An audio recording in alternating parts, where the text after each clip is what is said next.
I have been told that you do a really good Bette Davis. I mean, everybody does Bette Davis. You're going to have me do it. I don't know. I mean, yeah, I would love it. Well, But I do this very, very, very often on my own show. Right. Well, it's really very simple. You really want this? I would love it. Now, can I stand up? Sure, sure. I have to stand up. Wait.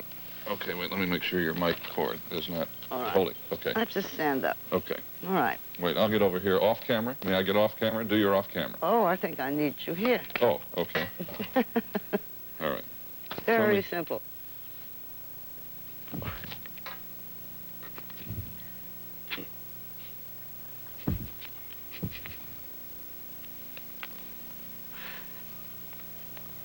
Pizza. All you have to do. Now, what? You never said pizza, did you? I did never talk that way in my life. Well, then why does everybody do that? Well, my dear, my dear, my dear, my dear. Absolutely. All you do is swing your arm, smoke a cigarette like mad, say pizza. And that's it. That's boiling yeah, sure, it all sure, down. Sure. Yes, but those are the basic things. Right. And each impersonator does the arm more, puffs the cigarette more, you know. Yeah, and that's the whole thing. Yeah. Right there. Yeah. Special performance just for you. Thank you very much. Bette Davis. Tomorrow we're going to have the final part of our special series with that very special lady. Right now it's 5 minutes before 9. We'll be back right after this from Ramada Ends.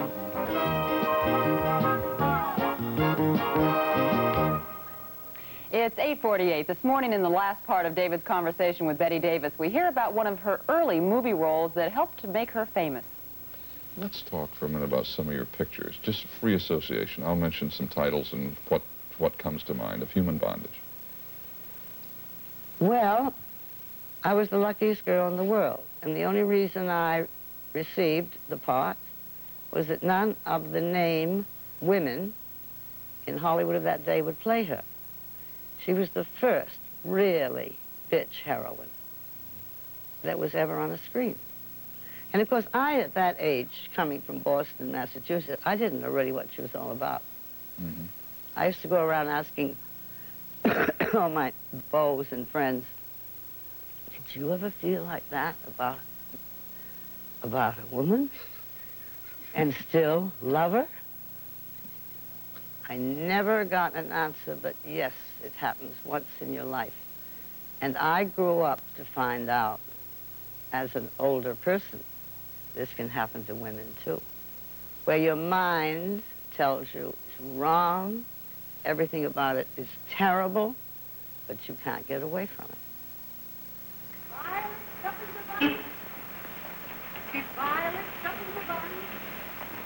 You're spying on me. I always thought you was a gentleman in every sense of the word.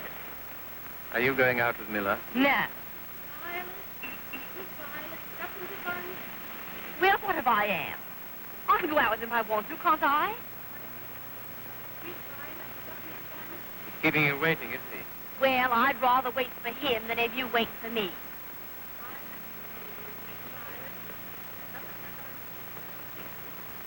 Won't you change your mind? I'll get some more tickets and we'll... No.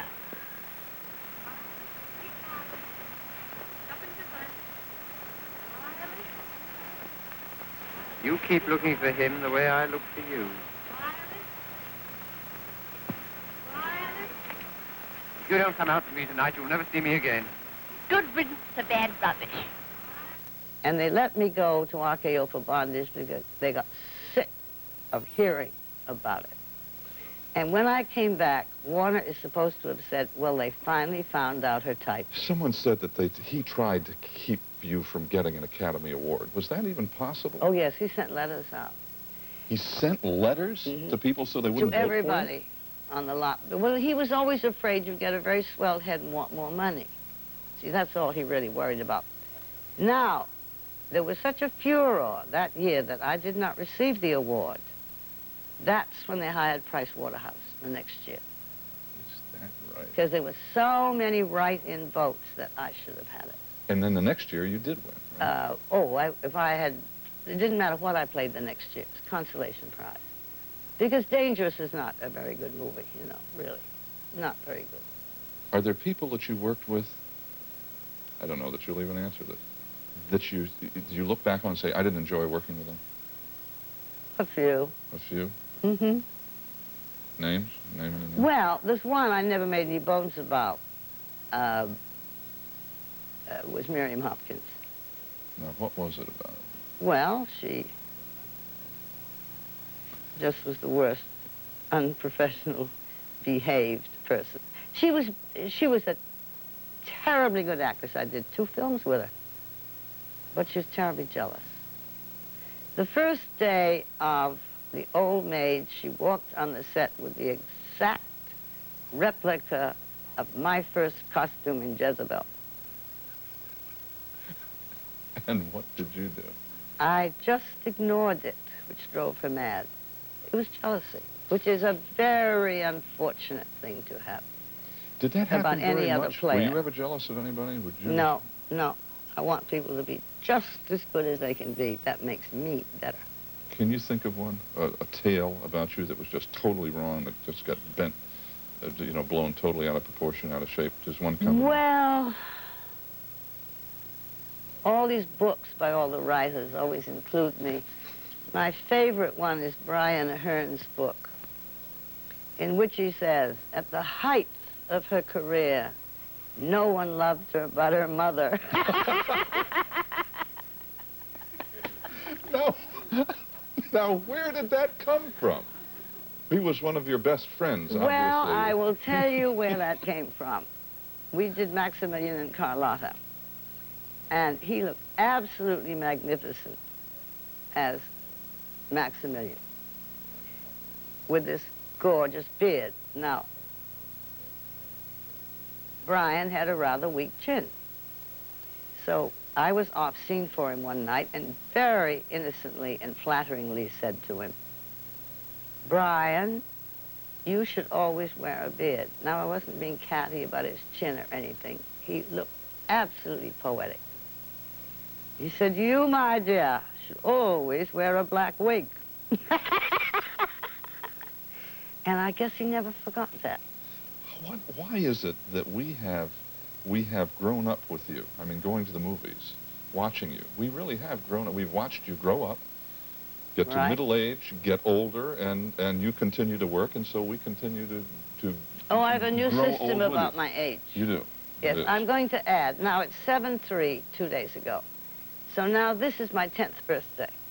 7 and 3 is 10. Next year, 7 and 4, as somebody said to me, if God takes up your option, I said, yes, he takes up my option. Next year, I'll be 11. Well, I'm so glad to finally have met you. I watch you like mad, truthfully, truthfully, truthfully. This is a great show. It's not because I'm on it. Thank you. You're my idea of a very handsome man. You are really doing it to me. Oh, truth. And I'm only a little embarrassed. Well, that's good. Thank you. And My dear, you don't have to thank me. I loved it. Bette Davis. And if you want to be a little envious or a little jealous that I got to meet her and talk with her and you didn't, it's okay. Because she is the best. What a treat, and I hope that each of you, if you ever get a chance to meet Bette Davis, take the opportunity. She is something. Thank you, Bette, if you're watching this morning.